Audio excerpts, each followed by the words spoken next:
Ассаламу алейкум. Бұл видеода сіздермен осындай қос инемен қалай жұмыс істеуге болатынын көрсетеміз.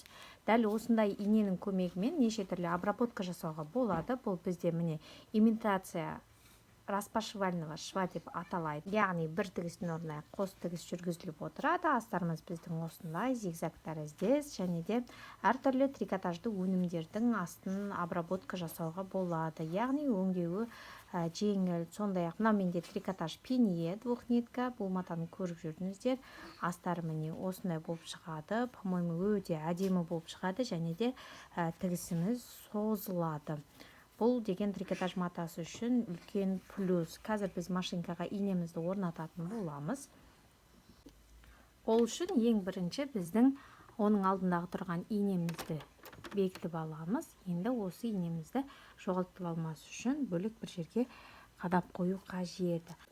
Жіптерімізді орнатқан кезде біз мына арнайы темірлерімізді алып шығамыз. Мен сіздер үшін арнайы осындай контрастты жіптерді алдым. Бізде жіптерімізді орнатқан кезде есте сақтайтын нәрсе, бір жібіміз бізде сағат тіліне қарсы айналатын болады, ал екінші жібіміз біздің сағат тілінің бағытында айналады. Бұл деген жіптердің өзара айналып бір-біріне бұралып кетпеуіне септігін тигізеді. Енді осы екі жіпті бір-біріне теңестіреміз.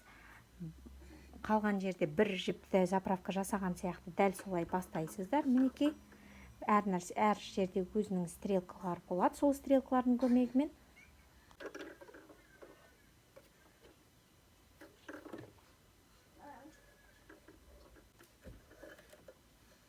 енді дәл осы жерге келген кезде сәл ерекшелік болады. Біз бұл жерде оң жаққа орнатқан жібімізді оң жақ инемізге, сол жаққа қойған жібімізді сол жақ инемізге өткізетін боламыз.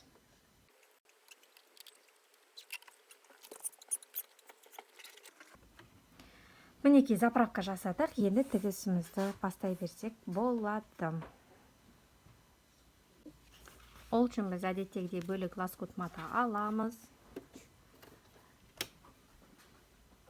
Лапкамызды төмен түсіреміз және де тігісімізді бастай берсек болады.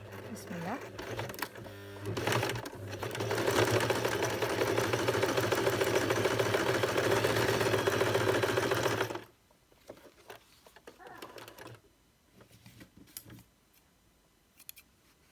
Мінекей қос иненің көмегімен бізде осындай әдемі тігіс шығады. Бұл шалбарлардың балағын қысқартқанға, футболкалардың астын қайырғанға өте әдемі.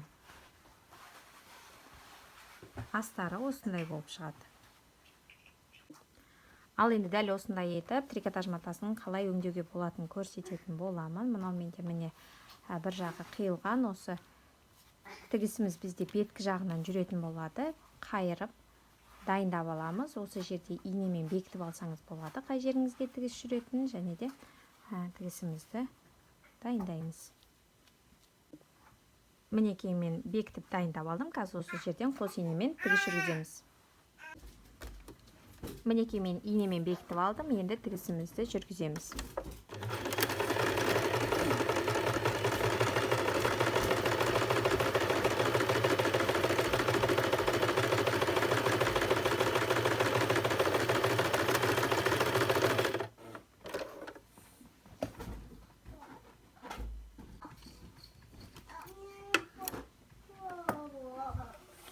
Мінекей біздің тігісіміз дайын. Дәл осындай тігістердің көмегімен сіз осындай әдемі обработка дайындауыңызға болады.